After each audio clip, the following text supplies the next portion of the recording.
नमस्कार। इस वक्त की बड़ी खबर के साथ मैं हूं आपके साथ मोनिका सिंह राणा।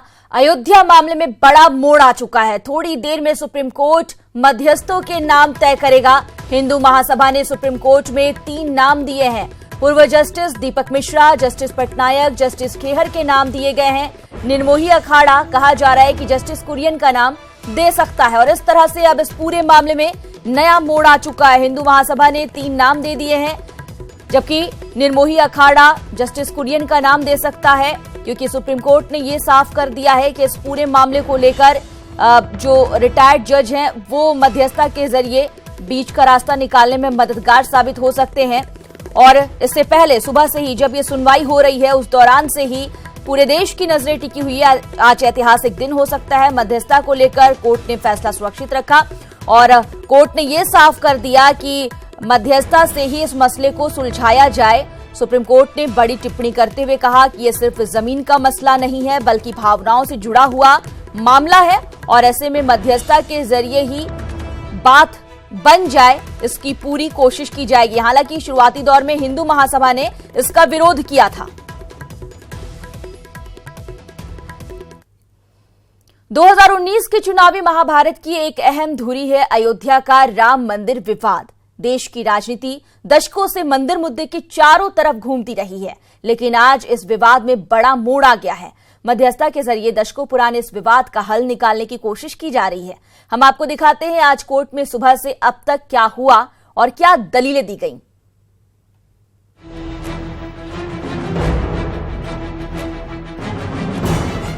सुप्रीम कोर्ट में 5 जजों की बेंच के सामने राम मंदिर विवाद पर सुनवाई शुरू हुई। सवाल था कि क्या मध्यस्थता से विवाद का हल निकाला जा सकता है। सबसे पहले हिंदू महासभा की ओर से दलील दी गई। बिना सभी पक्षों को सुने मध्यस्थता का आदेश नहीं दिया जा सकता। समझौते के लिए पब्लिक नोटिस जारी होना जरूरी। इस पर जस्टिस बोबडे ने कहा, आप कह रहे हैं कि इस मसले पर समझौता नहीं हो सकता। आप अनुमान लगा रहे हैं कि समझौता नहीं होगा। ये केवल जमीन का विवाद नहीं है, ये भावनाओं से जुड़ा हुआ मामला है। अतीत में क्या हुआ उसमें हम कुछ नहीं कर सकते। हम जो अभी कर सकते हैं वो कर रहे हैं। इसलिए कोर्ट चाहता है बातचीत से हल निकले। मुस्लिम पक्ष ने दलील देते हुए कहा, ये सुझाव कोर्ट की तरफ से आया है। बातचीत कैसे होगी ये कोर्ट को तय करना है। हम कानून का सम्मान करते हैं। इस पर जस्टिस बोबडे ने कहा, पक्षकारों द्वारा गोपनीयता का उल्लंघन नहीं होना चाहिए। मीडिया में इसकी टिप्पणियां नहीं होनी चाहिए। मुस्लिम पक्ष की ओर से दलील दी गई, जब तक कोर्ट में रिपोर्ट दाखिल नहीं होती गोपनीयता रहे। फिर जस्टिस चंद्रचूड़ ने कहा, ये केवल पार्टियों के बीच का विवाद नहीं है, ये 2 समुदाय को लेकर विवाद है। हम मध्यस्थता के माध्यम से लाखों लोगों को कैसे बांधेंगे, ये इतना आसान नहीं होगा। शांतिपूर्ण वार्ता के माध्यम से संकल्प की वांछनीयता एक आदर्श स्थिति है, लेकिन असल सवाल ये है कि ये कैसे किया जा सकता है। हिंदू महासभा अभी भी मध्यस्थता को तैयार नहीं थी। उनकी तरफ से दलील दी गई, मामले में पब्लिक नोटिस जारी होना चाहिए था। मान लीजिए कि सभी पक्षों में समझौता हो गया तो भी समाज इसे स्वीकार करेगा।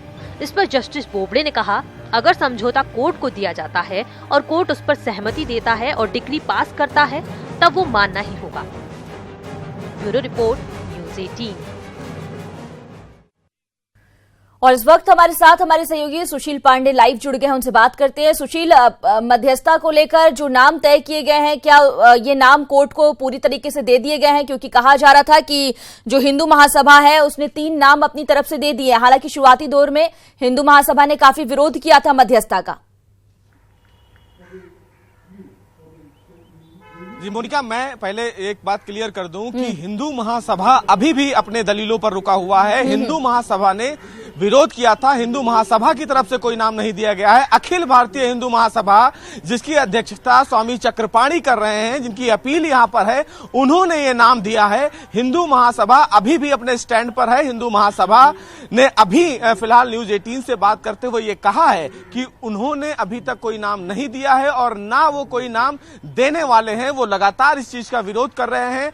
हालांकि इसी मामले में अखिल भारतीय हिंदू महासभा के जो अध्यक्ष अपने आप आपको कह रहे हैं स्वामी चक्रपाणी महाराज, उनकी तरफ से नाम दिया गया है और उन्होंने फिलहाल जो नाम सुझाए हैं, जो नाम चीफ जस्टिस को दिए हैं, उसमें से पूर्व चीफ जस्टिस केहर है, जस्टिस दीपक मिश्रा है और AK पटनायक, यानी ये 3 लोगों का नाम दिया गया है। फिलहाल मैं अपने कैमरा पर्सन से ये अपील करूंगा कि फिलहाल जो लेटर है वो आपको दिखाया जाए कि ये फिलहाल वो लेटर है जो हमारे पास मोबाइल में अभी है और ये फिलहाल चक्रपाणी महाराज की तरफ से सुप्रीम कोर्ट में भेजा गया है और ये बताया गया है कि इसमें वो 3 नाम हैं। जो 3 नामों में सजेस्ट किया गया है उसमें 3 नामों को उन्होंने लिखा है। 3 नामों में जो नाम है वो जस्टिस दीपक मिश्रा, जस्टिस JS केहर और जस्टिस AK पटनायक, ये 3 नाम उन्होंने सुझाए हैं। लेकिन हिंदू महासभा ने कहा है कि हम इस मामले में कोई भी नाम सुप्रीम कोर्ट में नहीं देंगे। सुप्रीम कोर्ट ने आज सुबह ये मामले की सुनवाई के दौरान ये कहा था कि 4 बजे तक जो सभी पक्षकार हैं वो मीडिएटर को लेकर अपना नाम यहां दे दें ताकि जल्द से जल्द इस मामले में फैसला सुनाया जाए। यानी कि आज जो सभी पक्षकार हैं वो इस पूरे मामले में सुप्रीम कोर्ट में उन तमाम नामों को देंगे। उसके बाद सुप्रीम कोर्ट आने वाले दिनों में या हो सकता है इसी हफ्ते अपना फैसला सुना दे कि कौन मीडिएटर होंगे या फिर इस मामले में मीडिएटर अपॉइंट ना किए जाएं, इस पर फैसला देगा। जी सुशील, इसके अलावा निर्मोही अखाड़ा मुस्लिम पक्षकार की ओर से कौन कौन से नाम सामने आ रहे हैं? जी देखिए, निर्मोही अखाड़े की तरफ से अभी कोई ऑफिशियल अनाउंसमेंट नहीं किया गया है कि वो किसका नाम दे रहे हैं। रामलला विराजमान की तरफ से भी नहीं कहा गया है कि वो किसका नाम दिए जा रहे हैं। हम लगातार उन तमाम लोगों के वकीलों के संपर्क में हैं, लेकिन अभी भी कोई भी ऑफिशियल स्टेटमेंट नहीं आया है। हमारे पास अभी जो पहली चिट्ठी आई है न्यूज़ 18 पर, वो फिलहाल स्वामी चक्रपाणी महाराज का है, जो फिलहाल इस मामले में पक्षकार हैं। हालांकि हिंदू महासभा भी लगातार 2 धड़े में बटा हुआ इस पूरे मामले को लेकर। एक हिंदू महासभा ये कह रहा है कि हम इस पूरे मामले में पक्षकार नहीं हैं और दूसरा हिंदू महासभा कह रहा है कि वो फिलहाल इस पूरे मामले में मध्यस्थता को लेकर सुप्रीम कोर्ट के फैसले का स्वागत करते हैं। तो ये तमाम चीजें फिलहाल हैं, लेकिन हिंदू महासभा जो फिलहाल इस पूरे मामले में पक्षकार है वो फिलहाल अभी अपने स्टैंड पर टिका हुआ है, यानी कि वो फिलहाल सुप्रीम कोर्ट के इस मध्यस्थता के फैसले को लगातार ऐसे में सुशील किस तरह के हालात बनेंगे? एक तरफ हिंदू महासभा ये कह रहा है कि वो मध्यस्थता के लिए कोई नाम नहीं देगा, वहीं दूसरी तरफ आप अभी बता रहे हैं कि न्यूज़ 18 के पास वो लेटर है जिसके जरिए पता चला है कि अखिल भारतीय हिंदू महासभा के अध्यक्ष कहे जाने वाले स्वामी चक्रपाणी महाराज ने 3 नाम दे दिए हैं। तो क्या कोर्ट किस चीज को मानेगा? किस तरह से मध्यस्थों के नाम को तय किया जाएगा? जी देखिए मोनिका, साफ तौर से इस पूरे मामले में अखिल भारतीय हिंदू महासभा भी पक्षकार है, अखिल भारत हिंदू महासभा भी पक्षकार है, निर्मोही अखाड़ा भी पक्षकार है, रामलला विराजमान भी पक्षकार है, सुन्नी वक्फ बोर्ड भी है, सिया वक्फ बोर्ड, तमाम जो पक्षकार हैं, टोटल 14 जो पक्षकार मुख्य हैं, 3 जो मुख्य मामले हैं, यानी कि 3 जो मुख्य पक्षकार हैं, उनके साथ साथ जो और तमाम IAs लगी हैं, यानी कि जो इंटरवेंशन एप्लीकेशंस हैं, वो तमाम पक्षकारों से फिलहाल सुप्रीम कोर्ट ने इस मामले में ये कहा है कि वो तमाम नाम सुझाएं। लेकिन स्वामी चक्रपाणी की तरफ से फिलहाल इस पूरे मामले में नाम सुझा दिए गए हैं। उन्होंने 3 नाम का जिक्र किया है जो फिलहाल उनकी तरफ से मीडिएशन के लिए फिलहाल बुलाए जा सकते हैं। लेकिन अभी और जो पक्षकार हैं उन्होंने सुप्रीम कोर्ट में ऐसी कोई ऑफिशियल जो चिट्ठी है जिसकी जानकारी हमें मिले वो अभी तक नहीं सुझाया है, तो हमें इंतजार करना पड़ेगा। लेकिन जो फिलहाल सुप्रीम कोर्ट की तरफ से पहल की गई है कि इस तमाम जो सदियों से जो विवाद चलता आ रहा है उस विवाद को सुलझाने के लिए एक कदम आगे क्यों ना बढ़ा जाए। अगर 1% भी ठीक है सुशील, नजर बनाए रखिए, आगे भी आपसे अपडेट लेंगे। फिलहाल बहुत बहुत शुक्रिया। और इस पूरे मुद्दे पर अब बात करते हैं, हमारे साथ हमारे कुछ मेहमान जुड़े हुए हैं। दिलीप श्रीवास्तव जी हमारे साथ जुड़ गए हैं, प्रवक्ता हैं भाजपा के। मौलाना हारून प्रवक्ता हैं दारुल उलूम फरंगी महल के, और आचार्य सत्येंद्र दास हमारे साथ जुड़े हुए हैं जो कि मुख्य पुजारी हैं राम जन्मभूमि के। बहुत बहुत स्वागत है आप तमाम लोगों का। सबसे पहले सवाल मेरा दिलीप श्रीवास्तव जी आपसे है, बीजेपी ने मध्यस्थता के जरिए, बातचीत के जरिए बहुत कोशिशें इससे पहले की ताकि राम मंदिर का मुद्दा सुलझ सके। अटल बिहारी वाजपेयी जी भी इसकी कोशिश में लगे रहे, लेकिन कोई रास्ता नहीं निकल पाया। अब सुप्रीम कोर्ट ने कह दिया है कि मध्यस्थता के जरिए बातचीत का रास्ता निकाला जाए। बीजेपी को क्यों लग रहा है कि अब रास्ता निकल जाएगा?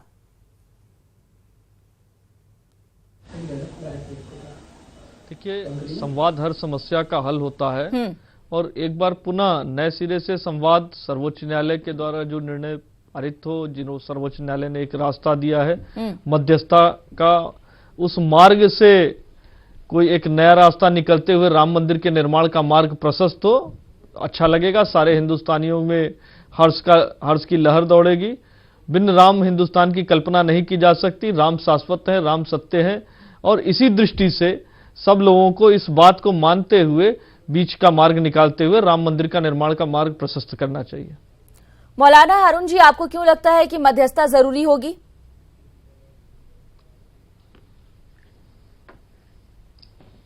नहीं, ये तो बहुत अच्छा रास्ता है और ऐसा होना भी चाहिए। और इससे पहले भी हमने इस बात को वाजे किया है कि सुप्रीम कोर्ट का जो भी फैसला होगा, मुस्लिम पर्सनल लॉ बोर्ड जो इसकी पैरवी कर रहा है, जमीयत उलमा हिंद जो इसकी पैरवी कर रहे हैं, वो सब इसको मानने के लिए तैयार हैं। जो भी सुप्रीम कोर्ट का फैसला होगा, अगर सुप्रीम कोर्ट ये कहता है कि मदरसा के जरिए से, बातचीत के जरिए से बात को हल कर लिया जाए, बहुत अच्छी बात है। लेकिन मसला यहाँ पे क्यों फंस जाता है? इससे पहले कई मरतबा ये बात आई है और हम लोग तो कहते हैं कि इसे बातचीत से मसले को हल कर लिया जाए, लेकिन कुछ से मसले का हल निकालने की कोशिश की जा रही है। आएंगे वापस आपके पास।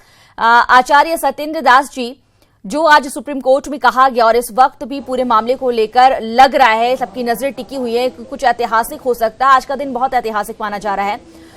ये बताइए कि जो मध्यस्थता की बात कही जा रही है, मध्यस्थों की तलाश हो रही है, आपको लगता है कि अब इस विवाद का अंत हो पाएगा इसके जरिए?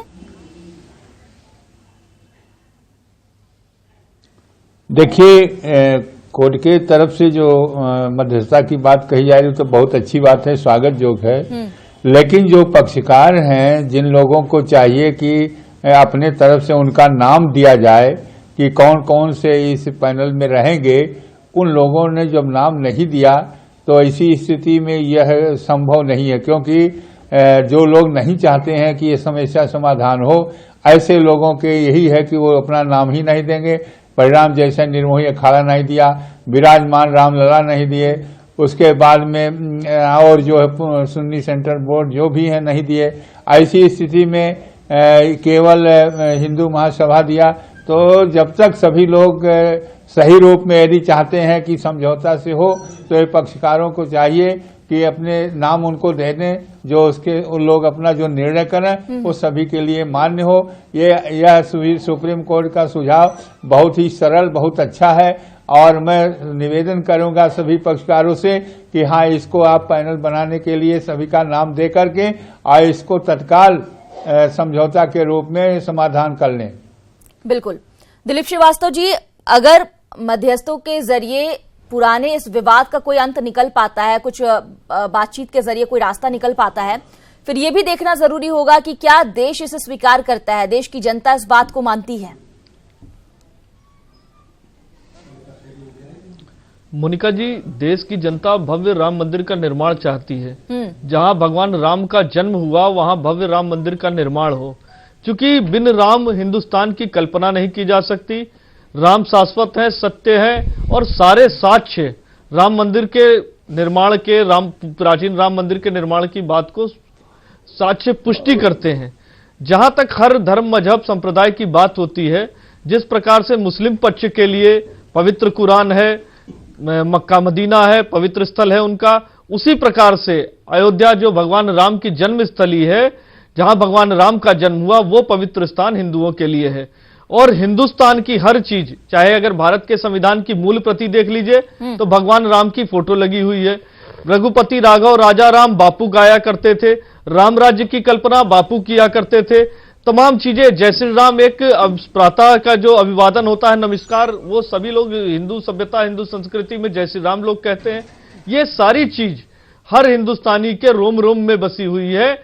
ये शाश्वत है, ये सत्य है। इस बात को देखते हुए मुझे लगता है कि मुस्लिम पक्ष को वहां से हट जाना चाहिए और भव्य राम मंदिर का निर्माण होना चाहिए। उसकी जगह, जैसे पहले भी कहा जा रहा था, आप किसी अन्यत्र स्थान पे मस्जिद का निर्माण कर लें।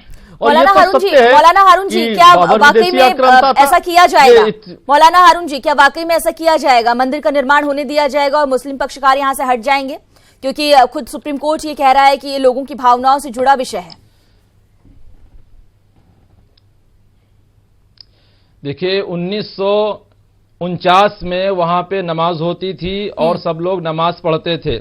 उसके बाद कुछ लोगों ने पीछे से सीढ़ी लगा के उसमें जाके जहां पे हम लोग की नमाज होती है वहां पे मूर्तियां रखी गई, और उसके बाद से जो ये इसके पहले का भी इतिहास बता दीजिए, क्या इतिहास रहा? इसके पहले का भी इतिहास बता दीजिए कि अयोध्या में क्या किया गया, और विदेशी आक्रांताओं द्वारा क्या निर्माण उसके बाद से फिर भी जो है मंदिर का जो ये बताना चाहिए, मस्जिद का जो बाहर का हिस्सा है, मस्जिद का जो बाहर का हिस्सा है वहां पे पूजा लोग करते थे और अंदर लोग नमाज पढ़ते थे। लिहाजा अगर बातचीत से मसला हल हो जाता है तो ठीक है, बहुत अच्छी बात, इससे पहले भी हमने कहा है।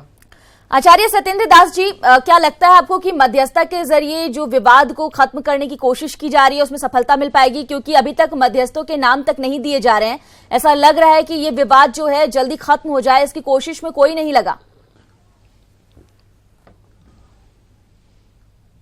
नहीं, संशय लग रहा है, क्योंकि जब पक्षकार मध्यस्थता के लिए नाम नहीं दे रहे हैं तो इससे स्पष्ट है कि ये लोग चाहते नहीं हैं, क्योंकि जो लोग इससे जुड़े हैं उनको स्वार्थ है, इससे उनको लाभ है, इसलिए इसको कब नहीं इसको समाधान हो जाता।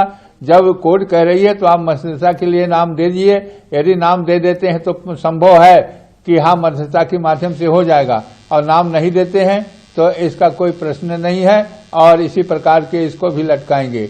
मैं चाहता हूं कि पक्षकार लोग और नाम जल्दी से मध्यस्थता के दे दें, जिससे कि बैठ करके लोग एक जो निर्णय लें वह निर्णय को सभी लोग मानेंगे, वह जनता भी मानेगी, राम भक्त भी मानेंगे, और उसके बाद में जो पक्षकार हैं उनको भी मानना पड़ेगा।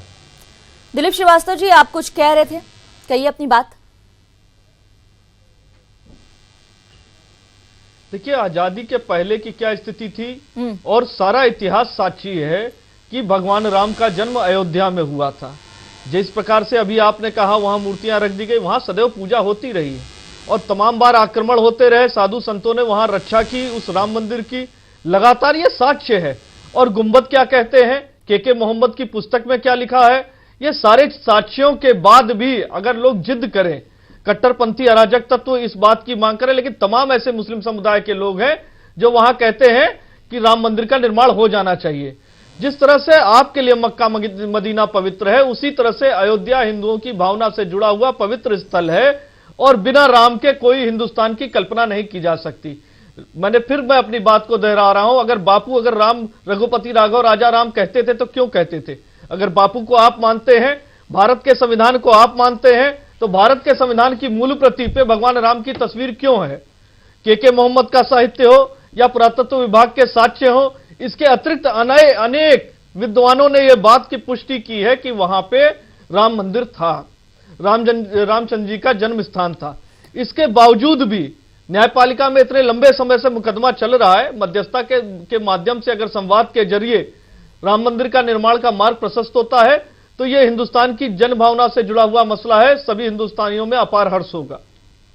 बिल्कुल, रामलला का यहाँ जन्म हुआ था, ये बात माना भी जा रहा है। मौलाना हारून जी, ऐसे में राम मंदिर यहाँ बन जाने दीजिए, दिक्कत क्या है? लोगों की भावना जुड़ी है, हिंदुओं का देश है। देखिए, जैसे दिलीप भाई ने अभी कहा कि हिंदुओं की भावना वहां से जुड़ी, ऐसे मुसलमानों की भावना वहां से जुड़ी है। जैसे हमारे लिए मक्का मदीना है और उससे और मस्जिदें, वो भी उसी तरीके से हमारी मस्जिद है। लिहाजा हमने हमेशा निर्माण तो कहीं भी किया जा सकता है, जन्म स्थान का मसला तो एक जगह रहता है। एहतराम किया है, यहाँ के सुप्रीम कोर्ट का एहतराम किया, उसकी बात को माना है। अगर मध्यस्थता के जरिए से बात जो निकलती है और बातचीत से बहाल निकलता है, इससे पहले कई मर्तबा हुआ है और हम लोग खुद बैठे हैं, लेकिन दूसरी जो पार्टियां हैं जो उसके विपक्ष हैं, उन्हीं लोगों ने बाइकाट कर दिया, वो पीछे हट गए। ये जन्मस्थली का मसला है, मस्जिद तो कहीं भी निर्माण किया जा सकता है। जहां जन्म हुआ भगवान राम का, उस बात को अगर आप स्वीकारते हैं तो वो जगह छोड़ देनी चाहिए, और आपको तो आम हिंदुस्तानी की तरह से उस जगह पे भव्य राम मंदिर के निर्माण की नींव में ईंट रखनी चाहिए और दूसरी किसी अन्यत्र जगह पे मस्जिद का निर्माण करना चाहिए। इस बात के लिए तो आज तमाम मुस्लिम समुदाय के लोग आगे बढ़ के आके कह रहे हैं कि वहां राम मंदिर का निर्माण हो। आचार्य सत्येंद्र दास जी, आपको क्या लगता है कि बातचीत के जरिए क्या रास्ता निकाला जाएगा? आप सुन भी रहे होंगे दिलीप श्रीवास्तव और मौलाना हारून जी को। एक तरफ ये कहा जा रहा है कि यहाँ पर राम मंदिर बनने दिया जाए, वहीं दूसरी तरफ मुस्लिम पक्षकार ये कहते नजर आ रहे हैं कि उनकी भावना भी यहाँ से जुड़ी हुई है। क्या रास्ता निकलेगा? किस तरह से मध्यस्थता की जाएगी? देखिए, यदि मुस्लिम पक्ष अपने शरीयत के अनुसार देखे तो वहां पर वो मस्जिद का रूप था ही नहीं, क्योंकि वहां न तो कुआं है पानी के लिए, न ही उसमें मीनार बना हुआ है, और न ही कोई वहां मुतबल्ली था, और उसका जो आकार बना हुआ अष्टदल कमल के रूप के जैसे मंदिर का आकार होता वैसे बना था, और उसमें किसी प्रकार की जो उनके शरीयत के अनुसार नमाज का स्वरूप ही नहीं था। आक्रांता बाबर ने जो ढांचा बनाया था वो विवादित ढांचा था और हिंदू मुसलमान के बीच में दरार छोड़ने वाला स्वरूप था। वस्तुतः वह मस्जिद का रूप ही नहीं था। इसीलिए जैसा ये लोग आज कह रहे हैं ऐसा हिंदू यहाँ मैं किसी लोग। ठीक है, फिलहाल इंतजार करते हैं कि क्या कुछ और होता है। बहुत बहुत शुक्रिया आप तमाम लोगों का हमसे जुड़ने के लिए। तो विभिन्न पार्टियों और संगठनों के लोगों से अगर बात की जाए तो इनके विचार नहीं मिल रहे हैं, इनके जो सोच है वो नहीं मिल रही है। तो पता नहीं मध्यस्थता के जरिए किस तरह से इस मुद्दे को सुलझाया जाएगा, इंतजार करना होगा। इसी के साथ दीजिए इजाजत, नमस्कार।